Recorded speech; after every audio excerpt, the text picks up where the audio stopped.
جو بندہ بھی دیندار ہوتا ہے وہ خیر خواہ ہوتا ہے۔ خیر خواہ کا مطلب دوسرے کا بھلا سوچنا، دوسروں کے بارے میں اچھا سوچنا۔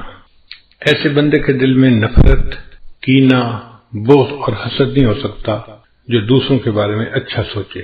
اگر یہ بیماریاں ہوگی تو انسان پھر برا سوچے گا، اچھا نہیں سوچے گا۔ تو نبی علیہ السلام نے دین کو ڈیفائن کیا کہ الدین النصیحہ، دین سراسر خیر خواہی ہے، یعنی جہاں آپ کو دین نظر آئے گا وہاں خیر خواہی نظر آئے گی، اور جہاں خیر خواہی نظر آئے گی وہیں دین ہوگا۔ بدخواہی اور دین دو چیزیں اکٹھی نہیں ہو سکتی۔ اگر آپ دیکھیں کہ کسی کے اندر بدخواہی ہے، فوراً سمجھ لیں کہ اس کے اندر دینداری نہیں ہے، اور اگر آپ دیکھیں کہ کسی بندے کے اندر دین ہے، آپ سمجھ لیں یہ سب کا خیر خواہ ہوگا، ہر کسی کا خیر خواہ، اپنوں کا بھی پرایوں کا بھی، دوست کا بھی خیر خواہ، حتیٰ کہ دشمن کا بھی خیر خواہ، وفاداروں کا بھی خیر خواہ، غداروں کا بھی خیر خواہ، انسانوں کا بھی خیر خواہ اور جانوروں کا بھی خیر خواہ۔ مومن کے اندر خیر خواہی بھری ہوتی ہے۔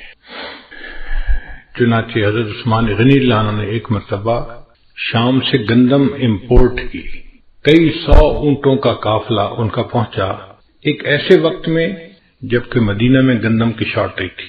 لوگ اس کو دگنی قیمت پہ خریدنے کو تیار تھے۔ یہ ڈیمانڈ اینڈ سپلائی کا معاملہ ہے، جب ڈیمانڈ بڑھ جاتی ہے تو پھر سپلائی کے لیے کتنی بھی قیمت دینی پڑے لوگ دیتے ہیں۔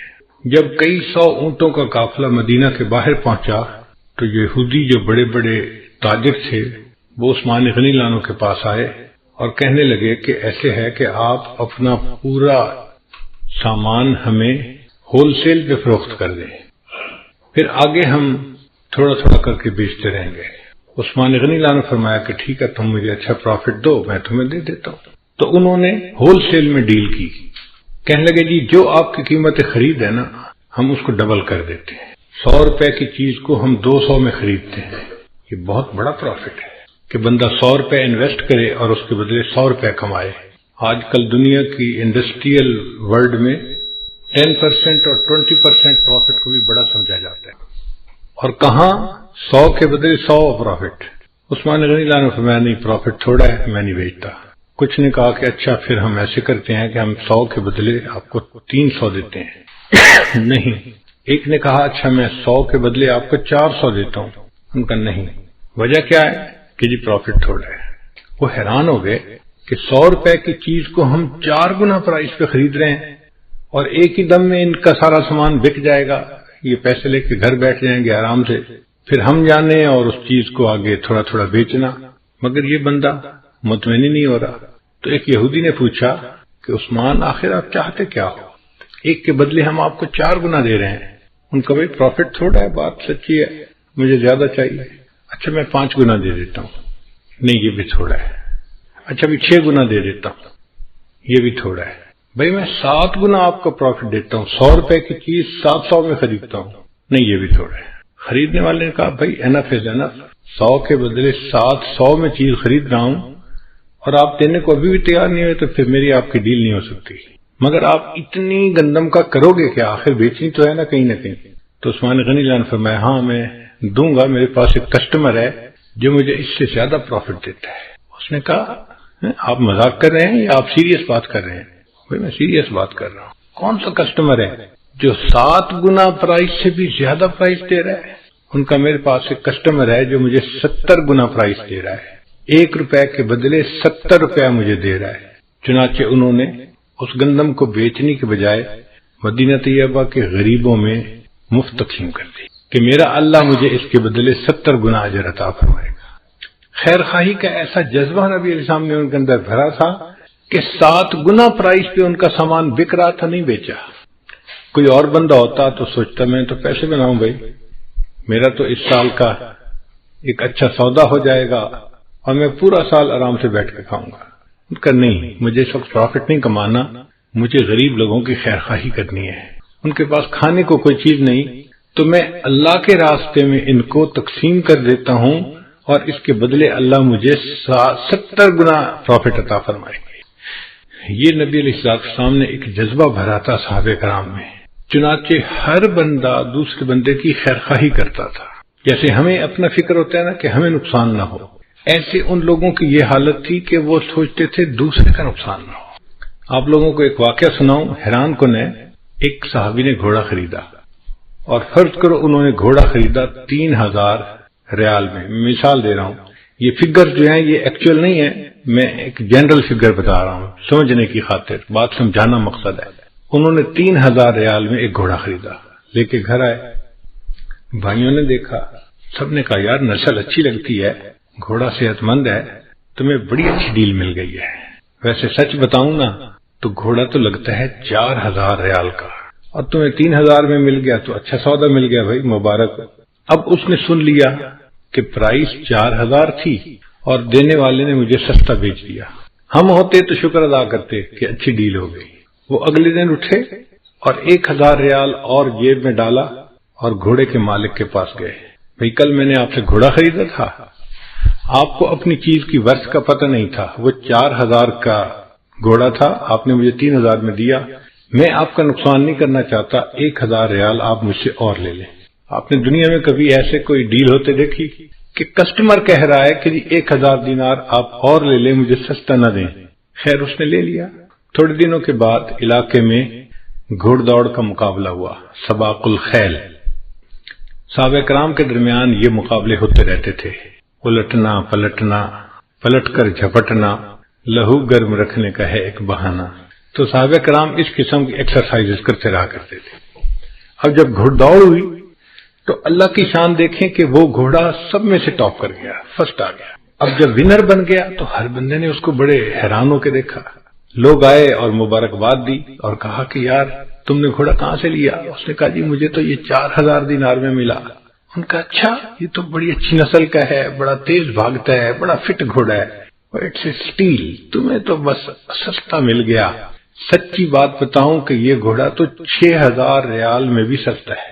اب انہوں نے اس کے کمنٹ سن لیے اور اگلے دن 2000 ریال اور جیب میں ڈال کے مالک کے پاس گئے، بھئی آپ کو اپنی چیز کی ورث کا پتہ نہیں تھا، آپ نے 3000 میں بیچی، پھر میرے بھائیوں نے اس کی قیمت 4000 لگائی، لیکن مقابلے سے پتہ چلا، کنفرمیٹری ٹیسٹ یہ تھا کہ گھوڑا بہت اچھا تھا، اس نے ون کیا، اور تھرڈ پارٹی نے کہا کہ یہ تو 6000 دینار میں بھی سستا ہے، تو پلیز آپ 2000 دینار اور لے لیجئے۔ اب بیچنے والا کہہ رہا ہے کہ نہیں میں پہلے ہی 4000 لے چکا، 3 کی جگہ، میرے لیے انف ہے۔ وہ کہتے ہیں نہیں میں آپ کا نقصان نہیں کرنا چاہتا، 2000 اور دینار دیے اور 3000 کا گھوڑا انہوں نے 6000 میں خریدا۔ جہاں یہ معاشرہ ہو سوچئے وہاں پر ہر بندہ دوسرے کا کتنا خیر خواہ ہو، وہ اس کا نقصان کسی صورت میں کرنا ہی نہیں چاہتا، اس کا بھلا چاہتا ہے، اس کی اچھائی چاہتا ہے، اور یہی عام معاشرہ تھا اس وقت کا۔ حضرت عمر رضی اللہ عنہ کے دور میں ایک شخص نے زمین بیچی اور دوسرے نے زمین خریدی۔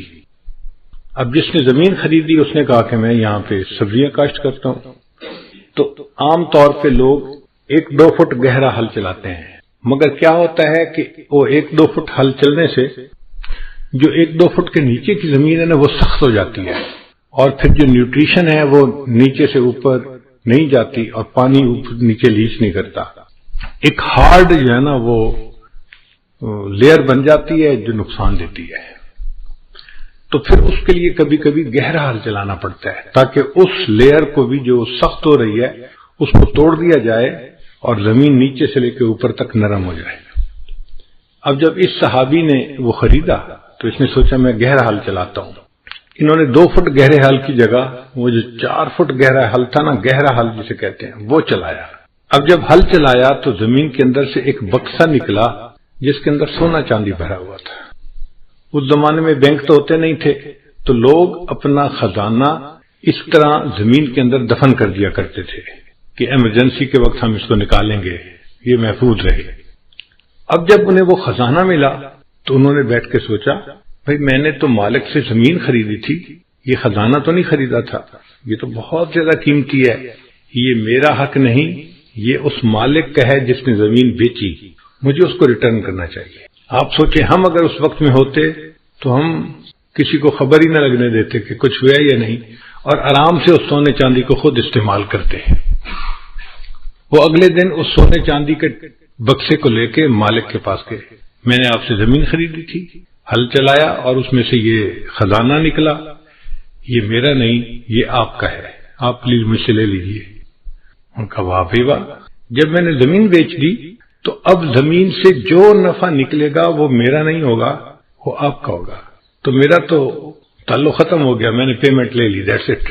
اب اگر نکلا ہے خزانہ تو یہ آپ کا ہے، آپ کی قسمت ہے۔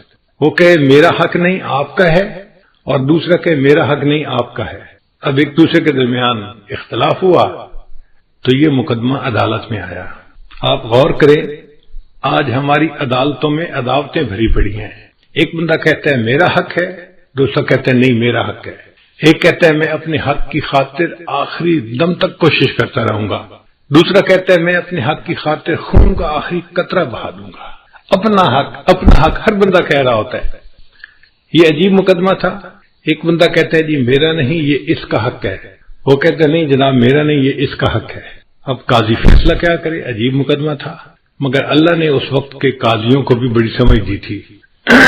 انہوں نے دونوں سے بات چیت سنی اور کچھ ان کے گھر کے حالات معلوم کیے تو انہیں پتہ چلا کہ ایک کے گھر میں بیٹا جوان ہے اور دوسرے کے گھر میں بیٹی جوان ہے۔ تو قاضی نے کہا کہ بھئی میں اس میں ججمنٹ تو نہیں دے سکتا، چونکہ یہ کہتا ہے اس کا حق ہے، وہ کہتا ہے اس کا حق ہے۔ ہاں میں مشورہ دے سکتا ہوں، میرا مشورہ یہ ہے کہ آپ دونوں اپنے بیٹے اور بیٹی کا نکاح کر دیں اور اس نکاح کے مہر کے طور پہ اس خزانے کو دے دیا جائے تاکہ دونوں کو اس کا بینیفٹ مل جائے۔ ایک وقت تھا کہ ہماری عدالتوں میں ایسے مقدمے آیا کرتے تھے، ہم ایک دوسرے کے اتنے خیر خواہ ہوتے تھے اور یہی معاملہ تھا سب کا، صرف ایک شعبہ زندگی میں نہیں، دوسرے شعبوں میں بھی یہی حال تھا۔ امام اعظم ابو حنیفہ رحمۃ اللہ علیہ کپڑے کی دکان تھی، ریشم کے کپڑے بیچتے تھے۔ اس زمانے میں ریشم کا کپڑا سب سے اعلیٰ کپڑا سمجھا جاتا تھا، اور چونکہ لیڈیز استعمال کرتی ہیں تو اس لیے اس کی ڈیمانڈ بھی بہت تھی۔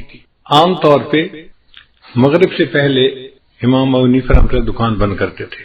ایک دن آپ نے ظہر کے بعد دکان بند کر دی، گھر آ رہے تھے، کسی نے پوچھا نعمان آج جلدی گھر آ رہے ہو؟ بھئی میں نے دکان بند کر دی۔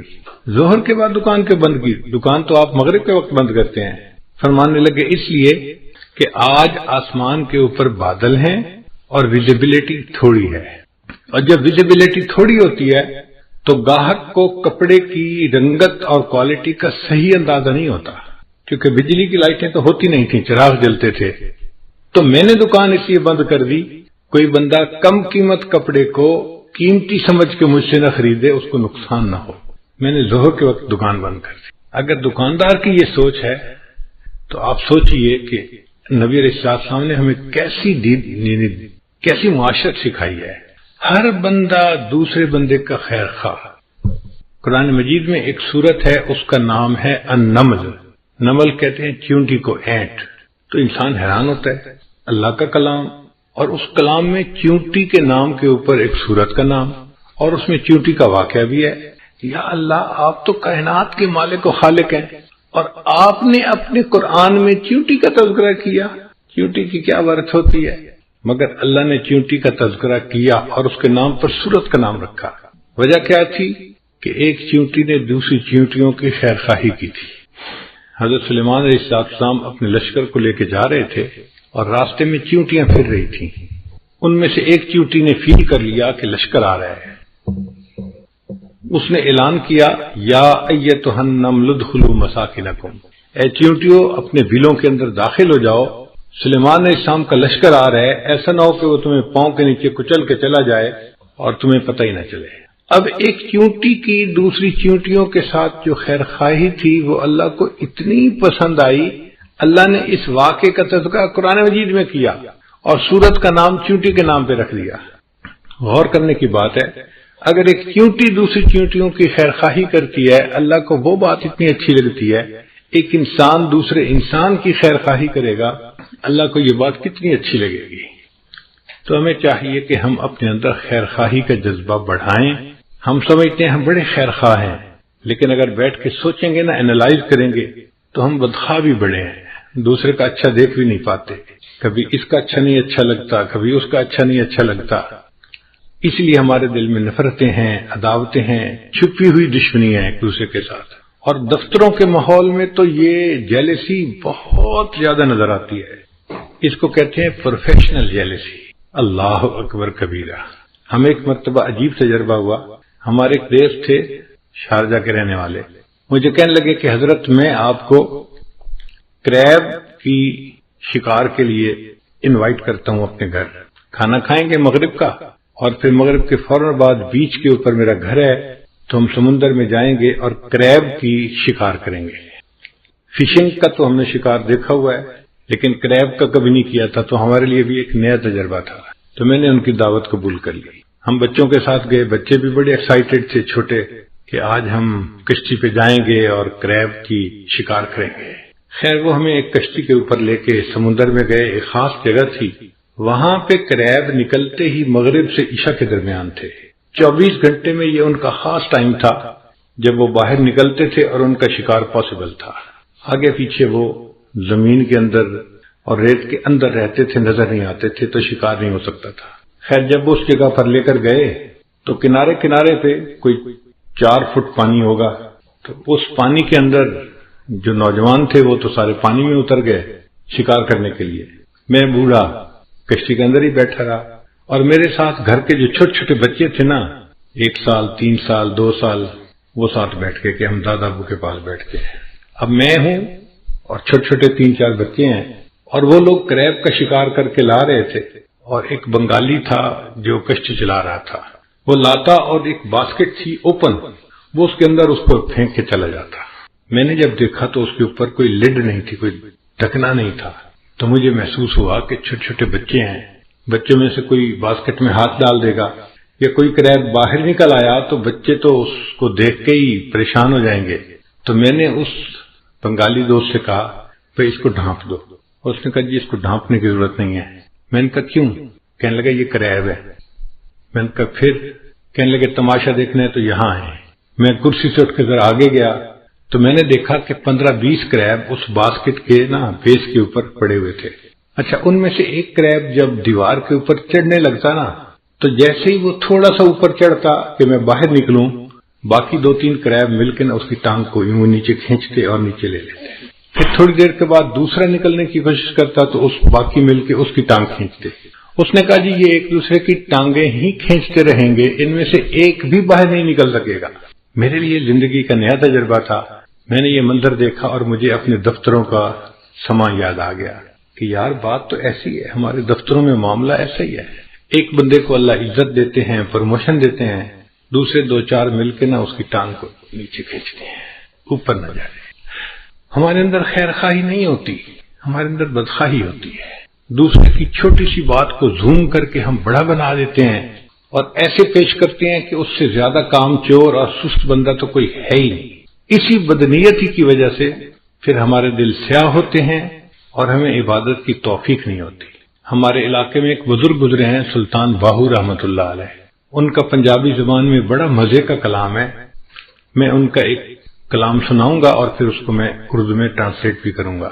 فرماتے ہیں جے ناتیاں دھوتیاں رب ملدا تے ملدا کمبیاں مچھیاں نوں، اگر نہانے دھونے سے رب ملتا تو مچھلیوں کو اور کچھووں کو رب مل چکا ہوتا، وہ تو ہر وقت ہی نہاتے رہتے ہیں۔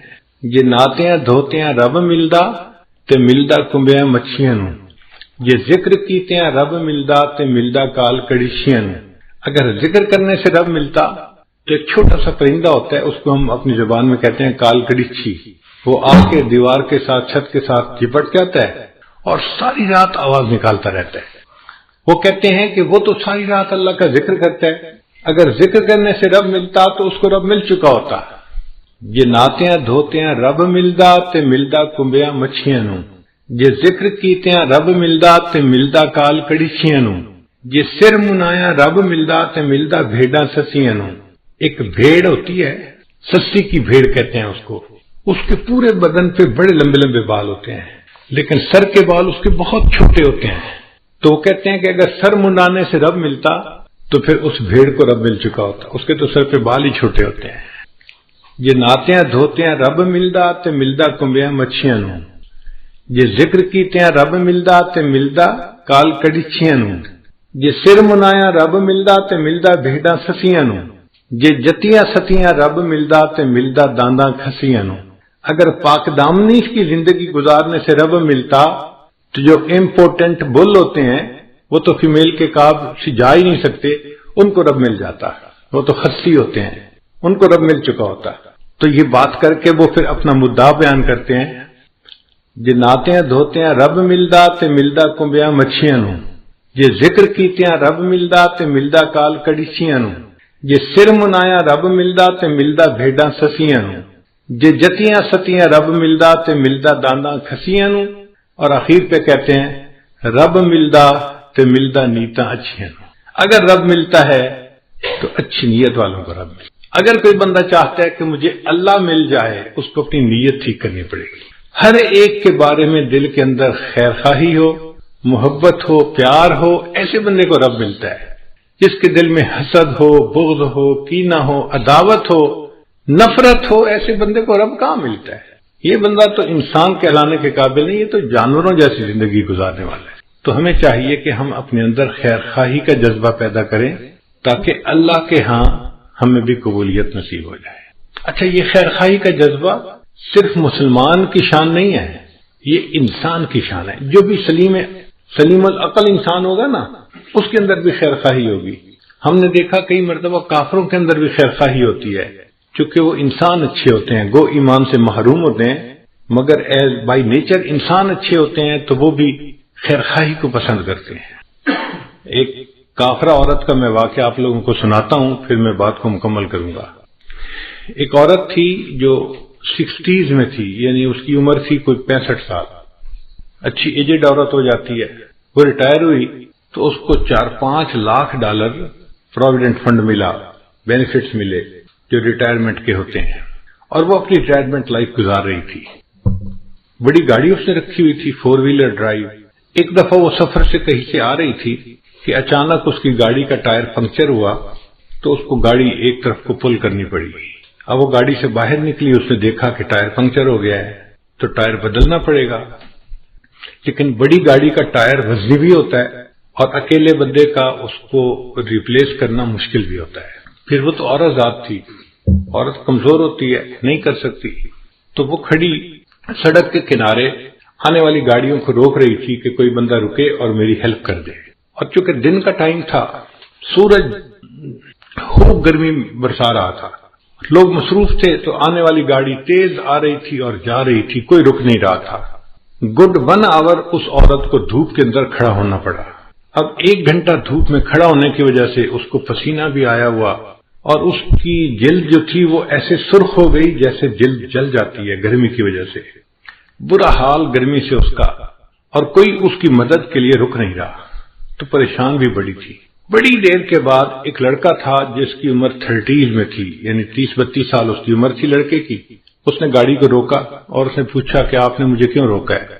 اس نے مجھے آپ کی ہیلپ چاہیے، آپ میرا ٹائر بدلوانے میں مدد کر دیں تو میں بھی چل پڑوں گی۔ لڑکے نے گاڑی روکی، باہر آیا، اس نے عورت کو دیکھا کہ بھئی اس کو اتنا پسینہ آیا ہوا ہے اور دھوپ میں کھڑے رہنے کی وجہ سے حالت اس کی بری ہوئی ہے، تو اس نے اس کو کہا کہ دیکھیں میری گاڑی کا اے سی چل رہا ہے، آپ گاڑی کی اگلی سیٹ پہ جا کر بیٹھ جائیں اے سی میں، آپ کو پسینہ بھی خشک ہو جائے گا اور آپ کو تھوڑا آرام بھی مل جائے گا، اور میں نوجوان ہوں، میں اکیلا یہ ٹائر چینج کر لیتا ہوں، میرے لیے کوئی مسئلہ نہیں۔ چنانچہ وہ عورت اس کی گاڑی میں اگلی سیٹ پہ آ کے بیٹھ گئی اور لڑکا اس عورت کی گاڑی کا ٹائر چینج کرنے لگ گیا۔ اب یہ عورت جب ذرا ٹھنڈی جگہ پر بیٹھی، طبیعت بحال ہوئی، تو اس نے دیکھا کہ لڑکا بہت مشقت کے ساتھ گاڑی کا ٹائر چینج کر رہا ہے، تو اس کے دل میں احساس ہوا کہ یہ نوجوان بچہ ہے اور اس نے میری خاطر اتنی تکلیف اٹھائی، مجھے آرام دیا اور خود اکیلے تکلیف اٹھائی۔ یہ مجھے بھی کہہ سکتا تھا کہ مجھے ہیلپ کرو تو میں ہیلپ کرتی، مجھے اس نے ایئر کنڈیشن جگہ پہ بٹھا دیا اور خود دھوپ میں لگا ہوا ہے کام کرنے، تو اگر یہ ٹائر بدل دے گا نا تو میں اس کو $200-300 گفٹ دے دوں گی تاکہ اس کا بھی فائدہ ہو جائے۔ خیر کچھ دیر لگی، لڑکے نے ٹائر چینج کر دیا، اس نے آ کے کہا اس کو کہ ٹائر میں نے بدل دیا ہے، اب آپ اپنی گاڑی پہ جا سکتی ہیں۔ اس عورت نے $200-300 جیب سے نکالے اور لڑکے کو آ کے یہ میری طرف سے گفٹ لے لو۔ اس نے کہا نہیں میں گفٹ نہیں لیتا، بس۔ اس نے پوچھا کیوں نہیں لیتے؟ اس لڑکے نے آگے سے جواب دیا It is objective of my life to help others. It is objective of my life to help others. When I help someone, I feel happy. یہ جو مجھے خوشی ملتی ہے نا کسی کی مدد کر کے، بس میرا ریوارڈ یہی کافی ہے، مجھے آپ سے $200-300 نہیں چاہیے۔ اب وہ عورت اپنی گاڑی میں آئی اور چل پڑی، مگر اس کے ذہن میں یہی فکر گھوم رہا تھا، it is objective of my life to help others, when I help someone I feel happy. اور وہ سوچ رہی تھی کہ دنیا میں ایسے بھی انسان ہوتے ہیں کہ جو دوسروں کی ہیلپ کر کے خوش ہوتے ہیں۔ حیران ہو رہی تھی۔ اب گاڑی جب اس نے چلائی، تھوڑی دیر بعد اس کو فیل ہوا کہ مجھے تو بہت پیاس لگی ہوئی ہے اور بھوک بھی لگی ہوئی ہے۔ اس نے سوچا اچھا جو نیکسٹ ایگزٹ آئے گا نا تو میں اس پہ گاڑی کو باہر نکالوں گی موٹر وے سے، اور جو ریسٹورینٹ ملا اس پہ میں کھانا کھاؤں گی اور پھر سفر شروع کروں گی۔ چنانچہ نیکسٹ ایگزٹ پہ اس نے گاڑی باہر نکالی اور قریب میں کوئی ریسٹورینٹ تھا، وہاں اس نے گاڑی پارک کی اور جا کے کھانے کے لیے بیٹھ گئی۔ اس ہوٹل میں ایک ویٹریس تھی ریسٹورینٹ میں جو کھانا لاتی تھی۔ اس نے پوچھا کیا چاہیے، اس نے بتایا مجھے یہی چیز لا دو، تو وہ ویٹریس اس کے لیے کھانا لے کے آئی۔ جب اس نے اس کے آگے کھانا لگایا نا، اب اس دوران یہ عورت یہی بیٹھی سوچ رہی تھی کہ اس لڑکے نے کتنا اچھا جواب دیا، it is objective of my life to help others, when I help someone I feel happy.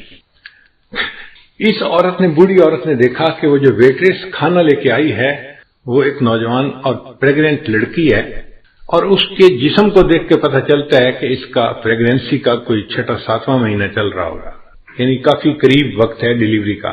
اب ایسے وقت میں تو عورت کو گھر پہ آرام کرنا چاہیے، مگر وہ ڈیوٹی کر رہی تھی، تو اس نے سوچا یہ غریب لڑکی ہوگی اس لیے اس کو نوکری کرنی ہے تاکہ اپنے آپ کو سپورٹ کر سکے۔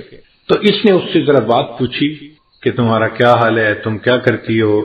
اس نے بتایا کہ میں شادی شدہ ہوں اور میں پریگننٹ ہوں اور میرا 7واں مہینہ لگا ہوا ہے اور 2 مہینے کے بعد ڈیلیوری ہے، مگر یہاں پہ جو ہاسپٹل ہے نا اچھا، وہ بہت مہنگا ہے، اور میں اور میرے ہسبینڈ ہم دونوں چاہتے ہیں کہ بچے کی ڈیلیوری وہاں پہ ہو، مگر اس کی فیس ہم نہیں دے سکتے۔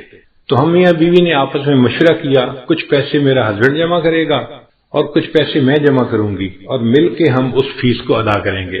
اب چونکہ میں نے پیسے جمع کرنے ہیں تو میں اس وقت چھٹی نہیں لے سکتی، مجھے اس پریگنینسی کے باوجود ڈیوٹی کرنی ہے، میں تکلیف اٹھا رہی ہوں مگر میں ڈیوٹی کر رہی ہوں۔ اب اس عورت کے ذہن میں خیال آیا کہ میرے پاس تو ریٹائرمنٹ کے کوئی $500,000 بینک میں پڑے ہوئے ہیں، اب $500,000 فالتو پڑے ہیں، اگر میں اس لڑکی کو اس کے ڈیلیوری کے اس کی فیس دے بھی دوں تو مجھے کوئی فرق نہیں پڑتا، مگر اس کے لیے آسانی ہو جائے گی اور یہ بچی اپنے گھر پہ آرام کرے گی۔ اس نے اس سے پوچھا کہ ہاسپٹل کی فیس کتنی ہے؟ اس نے کہا جی $5,000۔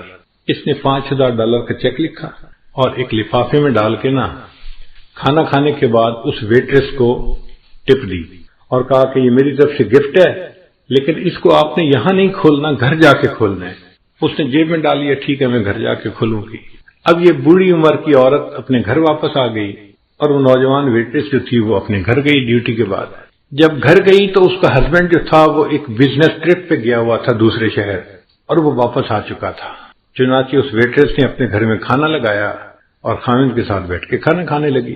اب کھانے کے دوران دونوں میاں بیوی آپس میں ڈسکس کرنے لگے کہ کتنا ٹائم رہ گیا بچے کی ڈیلیوری کا۔ اس نے بتایا کہ الٹرا ساؤنڈ کرنے والی ڈاکٹر نے اس تاریخ کو بچے کی ڈیلیوری کا ٹائم بتایا ہے۔ تو خاوند نے کہا کہ اچھا پھر ہمیں پیسے تیار رکھنے چاہیے، چونکہ ہاسپٹل والوں کو تو پہلے پیمنٹ کرنی پڑتی ہے پھر وہ بندے کو ایڈمٹ کرتے ہیں، تو کیا تمہارے پاس پیسے جمع ہو گئے؟ لڑکی نے کہا ہاں میرے پاس بھی کچھ پیسے جمع ہو گئے ہیں، تو میں بھی کنٹریبیوٹ کروں گی، آپ بھی کریں گے اور ہم دونوں مل کے بل پے کر دیں گے۔ اس دوران اس لڑکی کو خیال آیا کہ آج ایک عورت کھانا کھانے آئی تھی اور اس نے مجھے گفٹ بھی دیا تھا، تو اس نے اپنے ہسبینڈ کو بتایا کہ آج ایک عورت نے مجھے گفٹ دیا تھا۔ اس نے پوچھا کیا گفٹ دیا تھا؟ اس نے کہا پتہ نہیں، وہ لفافہ جیب میں ہے کپڑے میں۔ اس نے کہا لے آؤ۔ تو وہ نوجوان لڑکی گئی اور جیب سے وہ لفافہ لے کے آئی اور اس نے اپنے خاوند کو پکڑا دیا۔ اب جب خاوند نے اس لفافے کو کھولا تو اس کے اندر $5,000 کا ایک چیک تھا۔ اب نوکری پیشہ بننے کے لیے یہ ایک بگ اماؤنٹ ہوتی ہے امریکہ میں، $5,000 گفٹ مل جائے لوگ تصور بھی نہیں کر سکتے۔ تو وہ لڑکا حیران ہو گیا کہ اچھا اس عورت نے تمہیں $5,000 یعنی فل پیمنٹ جو تھی کیس کی وہ فل گفٹ کر دی۔ تو لڑکی نے کہا جی ہاں اس نے یہ گفٹ دیا ہے۔ تو لڑکے نے جب وہ چیک پڑھا نا تو اس چیک کے ساتھ ایک چھوٹی سی چٹ بھی لکھی ہوئی تھی، اور اس چٹ کے اوپر لکھا ہوا تھا It is objective of my life to help others. When I help someone, I feel happy. تو لڑکے نے وہ فکرہ پڑا، یہ وہ لڑکا تھا جس نے اس عورت کے ٹائر کو چینج کیا تھا. اس نے اس عورت کی ہیلپ کی تھی اللہ کی خاطر، اور اللہ نے اس عورت کے دل میں ڈالا، اس نے اس کی بیوی کو $5,000 کا چیک دے کے اس کو ہیلپ کر دیا تھا. What goes around comes around. ہم دوسروں کے ساتھ خیر خواہی کریں گے تو اس کے بدلے اللہ ہمارے ساتھ خیر خواہی کا معاملہ فرمائے. خیر خواہ بندے کے ساتھ ہمیشہ خیر خواہی ہوتی ہے، کیونکہ اللہ اس کے ساتھ خیر خواہی کرتا ہے، کوئی اس کی بدخواہی کر ہی نہیں سکتا. اس لیے ہم انکنڈیشنل خیر خواہی کریں دوسروں کے ساتھ. ہمیں اس میں یہ نہ توقع کہ جی وہ تو ہمارے ساتھ خیر خواہی نہیں کرتا، ہم کیوں کریں؟ بھئی وہ کرتا ہے یا نہیں کرتا، ہم تو کریں نا. جب ہم کریں گے تو اللہ تعالیٰ اس کے بدلے ہمارے ساتھ بھی خیر خواہی کا معاملہ فرما دیں. تو ہمیں چاہیے کہ ہم اپنے اندر خیر خواہی کا جذبہ پیدا کریں اور ہر ایک کا بھلا سوچیں، ہر ایک کے ساتھ اچھا سلوک کریں. ایک بزرگ تھے، ان کا نام تھا عثمان دامانی رحمۃ اللہ علیہ. بقالہ کی دکان تھی، اور اس زمانے میں کرنسی جو تھی وہ چاندی کی ہوتی تھی، سکے ہوتے تھے. اور چاندی کے سکے جب بار بار ہاتھوں میں آتے تھے تو کئی دفعہ پرنٹ گھس جاتا تھا، تو اس کو کہتے تھے کھوٹا سکہ ہے. ہم نے اپنے بچپن میں یہ دور دیکھا ہے. چاندی کا روپیہ ہوتا تھا، ہم دکاندار کے پاس لے کے جاتے تھے، وہ دیکھ کے آتا تھا نہیں بھائی یہ کھوٹا ہے، کیونکہ اس کا پرنٹ جو تھا نا وہ اوپر سے ذرا ڈم ہو جاتا تھا، پڑھنا مشکل ہوتا تھا. ان کے پاس کوئی کھوٹا سکہ لے کے آتا، وہ پہچان لیتے، مگر اس کو سودا دے دیتے کہ یہ بندہ امید لے کے آیا ہے کہ مجھے سودا ملے گا، تو اگر میں نے سودا نہ دیا تو اس کا دل ٹوٹے گا. کوئی بات نہیں، یہ سودا لے جائے، اگر یہ کرنسی چل گئی تو ٹھیک، نہیں بھی چلی تو کوئی بات نہیں، یہ نقصان میں برداشت کر لوں گا. تو وہ سکہ رکھ لیا کرتے تھے. چنانچہ ان کی دکان کے کونے میں کھوٹے سکوں کا ایک ڈھیر لگ گیا تھا. اللہ کی شان کے وہ بیمار ہو گئے، اور بیماری بھی زیادہ تھی. آخری مرض المفات جسے کہتے ہیں وہ تھی. لیٹے ہوئے تھے، اچانک انہیں فیل ہوا کہ جیسے ہارٹ اٹیک ہوتا ہے نا، تو بندے کو فیل ہوتا ہے کہ some thing is seriously wrong some where. تو ان کو جو ہارٹ اٹیک ہونے لگا تو وہ اٹھ کے بیٹھ گئے اور اللہ سے دعا کرنے لگے، یا اللہ میں ساری زندگی تیرے بندوں سے کھوٹے سکوں کو قبول کرتا رہا، اللہ تو بھی میرے کھوٹے عملوں کو قبول فرما. اے اللہ میں ساری زندگی تیرے بندوں سے کھوٹے سکوں کو قبول کرتا رہا، اللہ تو بھی میرے کھوٹے عملوں کو قبول کر لے. تو ہمارے اکابر اللہ کے سامنے اپنے اعمال اس طرح کے پیش کرتے تھے. وہ دوسروں کے ساتھ خیر خواہی کرتے تھے اور اس کے بدلے پھر اللہ سے خیر خواہی کی توقع رکھتے تھے. ہم ہر ایک کے ساتھ بدخواہی کرتے ہیں، اپنوں کے ساتھ بھی، پرایوں کے ساتھ بھی. کئی گھروں میں تو دیکھا خامد بیوی کا بدخواہ موقع تلاش کر رہا ہوتا ہے، میں اسے کیسے تنگ کر سکتا ہوں. بیوی روتی ہے، اس کے آنسو دیکھتا ہے، احساس نہیں ہوتا. بیٹا ماں کو رلاتا ہے، بھائی بھائی کو رلاتا ہے. ہم اپنے لوڈ ون جو ہیں، جو قریبی ہوتے ہیں، ان کا احساس نہیں کرتے، بے حس انسان بن گئے ہیں. ہمیں اللہ کیسے پیار کریں گے، کیسے ہم سے اللہ محبت فرمائیں گے؟ تو ہمیں ایک انسان بن کے زندگی گزارنی چاہیے جس کے اندر دوسروں کے ساتھ خیر خواہی کا جذبہ ہو، اچھائی کا جذبہ ہو. یہ جذبہ ہمیں کام آئے گا. چنانچہ اللہ کے محبوب صلی اللہ علیہ وسلم اتنے خیر خواہ تھے، اتنے خیر خواہ تھے. آپ نے واقعہ سنا ہوگا کہ محبوب صلی اللہ علیہ وسلم کی جوانی کا زمانہ تھا جب آپ نے نبوت کا اظہار فرمایا. تو مکہ مکرمہ کی ایک بوڑھی عورت تھی، وہ اپنے گٹھری سمیٹ کے کہیں باہر جانا چاہتی تھی. انتظار میں تھی کہ مجھے کوئی بندہ ملے جو میری گٹھری منزل تک پہنچا دے. اللہ کے حبیب صلی اللہ علیہ وسلم کا وہاں سے گزر ہوا. آپ نے اس بوڑھی عورت کو دیکھا، کھڑے ہو گئے. اماں آپ کیوں یہاں بیٹھی ہیں؟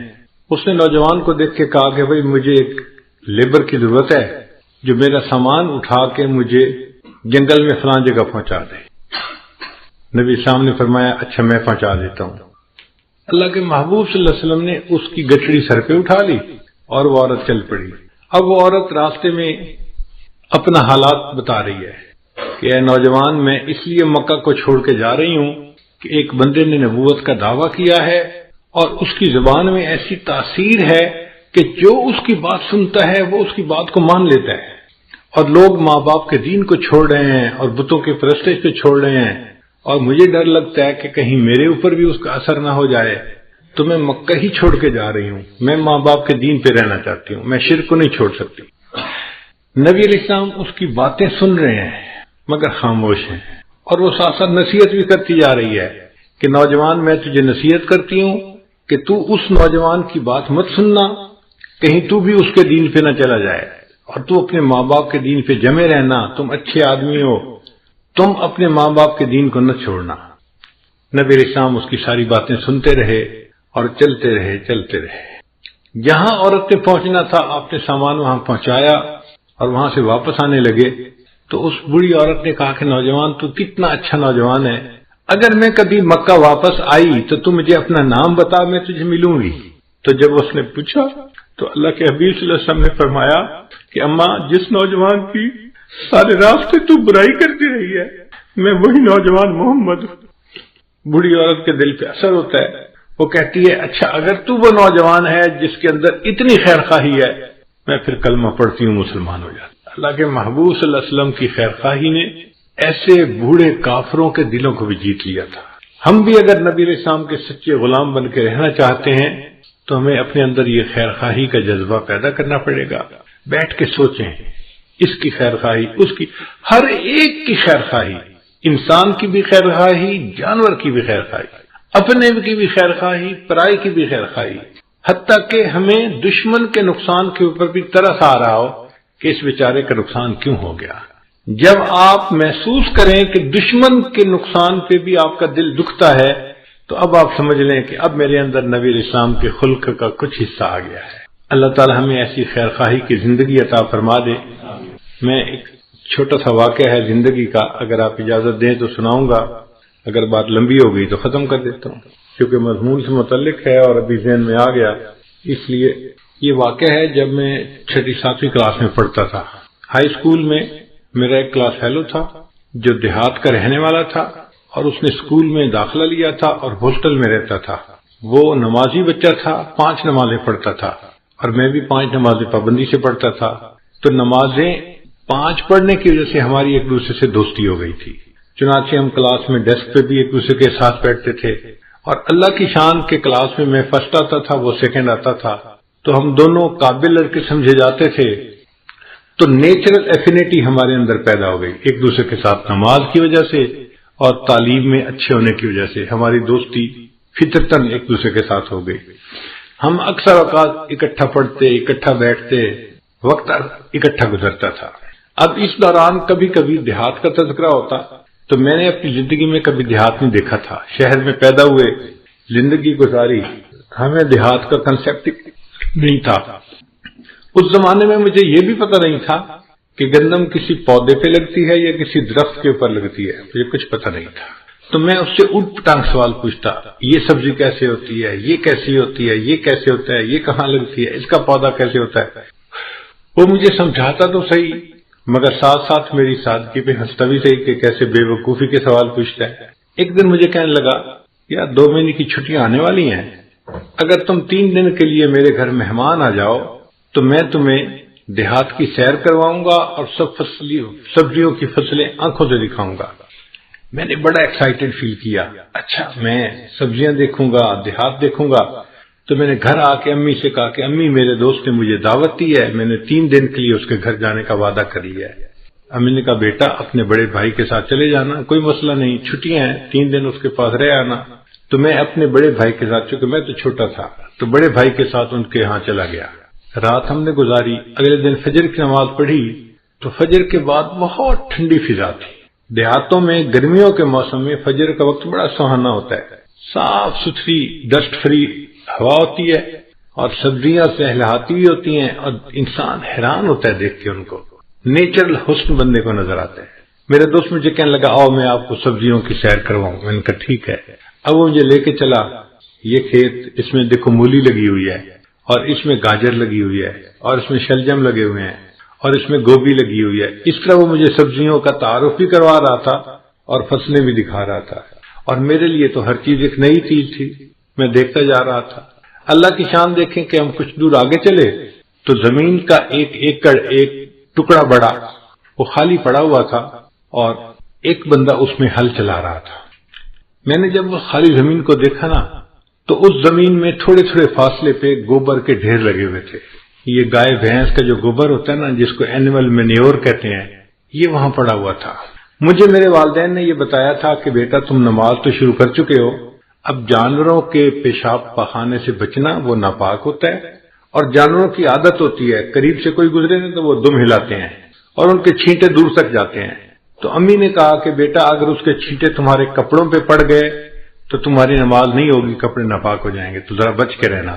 تو میں جانوروں کے پیشاب اور گوبر سے نا فطری طور پہ بڑا الرجک تھا، چھوٹا بچہ تھا۔ اب میں نے وہ گوبر جب وہاں کھیت میں پڑے ہوئے دیکھا تو میری عجیب سی طبیعت ہوئی۔ میں نے اس سے کہا کہ اس زمین میں سبزیاں لگیں گی؟ اس نے کہا۔ میں نے کہا سبزیاں تو انسان کھاتے ہیں۔ اس نے کہا۔ میں نے کہا پھر یہ تو پاک سبزیاں ہونی چاہیے جو ہم کھائیں، تو یہ تو نجاست ہے، یہ تو گند ہے، یہ تو ناپاک ہے، اور یہ اس زمین میں کیوں پڑی ہوئی ہے؟ اس ناپاک چیز کو کیوں ملائیں گے اس مٹی میں جس مٹی میں سبزی اگنی ہے؟ اس نے کہا یار تمہاری باتوں کا جواب میں نہیں دے سکتا، یہ جو ہل چلا رہا ہے نا بوڑھا، اس سے جا کے پوچھو۔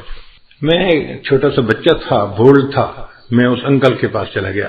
میں نے جا کے کہا کہ انکل یہ زمین آپ کی ہے؟ اس نے کہا۔ میں نے کہا اس زمین میں آپ نے سبزیاں لگانی ہیں؟ اس نے کہا میں نے سبزی لگانی ہے۔ میں نے کہا اگر آپ نے اس زمین میں سبزی لگانی ہے تو یہ جانوروں کا گوبر اس مٹی پہ کیوں آپ نے رکھا ہوا ہے؟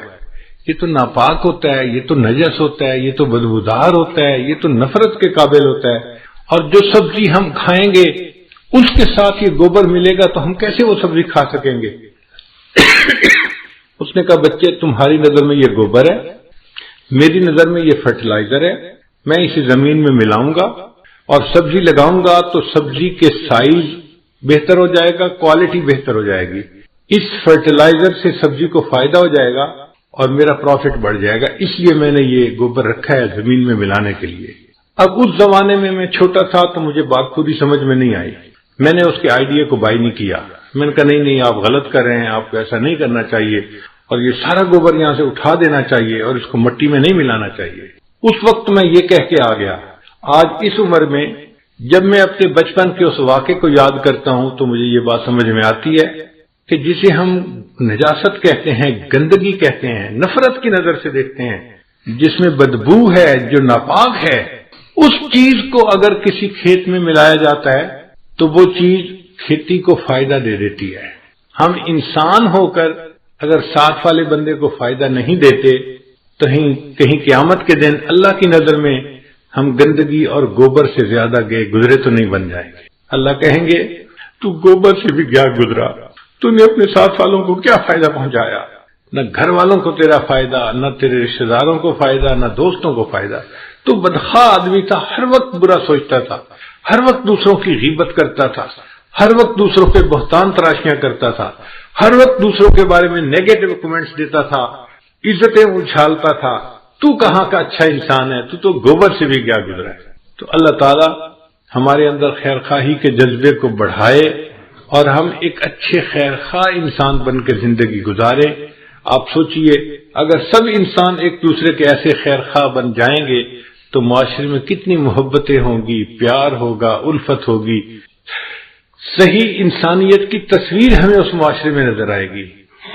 نبی اسلام نے فرمایا الدین النصیحہ، دین سراسر خیر خواہی ہے۔ اللہ تعالیٰ ہمیں خیر خواہی کی زندگی گزارنے کی توفیق عطا فرمائے۔ وآخر دعوانا ان الحمدللہ رب العالمین۔ دعا سے پہلے توبہ کے کلمات پڑھ لیتے ہیں تاکہ اللہ تعالیٰ ہمارے پچھلے سب گناہوں کو معاف فرمائے۔ الحمدللہ وکفی وسلام علی عبادہ الذین اصطفی، اما بعد۔ یہ کلمات سچے دل کے ساتھ پڑھتے رہیے۔ بسم اللہ الرحمن الرحیم، لا الہ الا اللہ محمد الرسول اللہ، آمنت باللہ وملائکتہ وکتبہ ورسلہ والیوم الآخر والقدر خیرہ وشرہ من اللہ تعالی والبعث بعد الموت، آمنت باللہ کما ہوا باسمائہ وصفاتہ وقبلت جمیع احکامہ اقرار باللسان وتصدیق بالقلب، اشہد ان لا الہ الا اللہ وأشهد أن محمدا عبده ورسوله استغفر الله ربي من كل ذنب وأتوب إليه برحمتك یا ارحم الراحمین۔ ان کلمات کو پڑھنے سے ہم تو بتائے ہو چکے ہیں، چند معمولات ہیں جن کو باقاعدگی سے کریں گے تو اللہ تعالیٰ دل کو منور کریں گے۔ ان میں پہلی چیز ہے 100 مرتبہ استغفار پڑھنا، دوسرا ہے 100 مرتبہ درود شریف پڑھنا، تیسرا ہے قرآن مجید کی تلاوت روزانہ کرنا، چوتھا ہے چلتے پھرتے ہر وقت دل میں اللہ کو یاد کرنا، اور پانچواں ہے مراقبہ کرنا۔ مراقبے کا طریقہ بہت آسان ہے، جب آپ نماز پڑھ کے فارغ ہوں تو تھوڑی دیر کے لیے اللہ سے لو لگا کے بیٹھیں کہ اللہ کی رحمت آ رہی ہے، دل میں سما رہی ہے، دل کی ظلمت اور سیاہی دور ہو رہی ہے، اور میرا دل کہہ رہا ہے اللہ اللہ اللہ۔ زبان سے نہیں بولنا، دل پڑھ رہا ہے اور آپ سن رہے ہیں۔ چند دن کی مشق سے آپ کو فیلنگ شروع ہو جائے گی دل سے اللہ اللہ کی، اس کو ذکر قلبی کہتے ہیں، اور یہ جب شروع ہو جاتی ہے تو 24 گھنٹے بندے کو یہ فیلنگ ہوتی ہے، اس کو ذکر قلبی کہتے ہیں۔ وہ جن کا عشق صادق ہے وہ کب فریاد کرتے ہیں، لبوں پہ مہر خاموشی دلوں میں یاد کرتے ہیں۔ ہم بھی اپنے اللہ کو اپنے دل میں یاد کریں، پھر اللہ تعالیٰ کے ہاں ہمارا اچھے لوگوں میں نام شمار ہوگا اور اللہ کی محبت دل میں آئے گی۔ ابھی آپ دعا کر لیجیے۔ سبحان ربی العلی الوہاب، اللہم صلی علی سیدنا محمد وعلی آل سیدنا محمد وبارک وسلم۔ ربنا ظلمنا انفسنا وان لم تغفر لنا وترحمنا لنكونن من الخاسرین۔ کریم آقا، ہم آپ کے عاجز مسکین بندے ہیں، ہمارے گناہوں کو معاف فرما، خطاؤں سے درگزر فرما، عیبوں کی پردہ پوشی فرما۔ جو گناہ ہم نے دن میں کیے معاف فرما، جو راتوں میں کیے معاف فرما، جو محفل میں کیے معاف فرما، جو تنہائیوں میں کیے معاف فرما۔ اے اللہ، جو گناہ یاد ہیں وہ بھی معاف فرما، جو کر کے بھول گئے وہ گناہ بھی معاف فرما۔ اے اللہ، معصیت کی ذلت سے محفوظ فرما اور ہمیں طاعات کی عزت نصیب فرما۔ کریم آقا، آنے والے وقت کو گزرے وقت سے بہتر فرما، آنے والی زندگی کو گزری زندگی کا کفارہ بنا، ہماری ان دعاؤں کو اپنی رحمت سے قبول فرما۔ اے اللہ، جو پریشانیاں ہیں دور فرما، اٹکے کاموں کا ہونا آسان فرما، الجھے کاموں کو اپنی رحمت سے سلجھا، آنے والے وقت کو گزرے وقت سے بہتر فرما۔ میرے مالک، جسمانی بیماریوں کو دور فرما، روحانی بیماریوں کو دور فرما، ذلت سے محفوظ فرما، قلت سے محفوظ فرما، قلت سے محفوظ فرما۔ اے اللہ، جس طرح ایک عیالدار اپاہج کسی سخی کے دروازے پہ جاتا ہے اور اس امید سے دروازہ کھٹکھٹاتا ہے اگر یہ دروازہ کھل گیا میرے بچوں کا فاقہ ختم ہو جائے گا، اللہ ہم اس عیالدار اپاہج سے زیادہ محتاج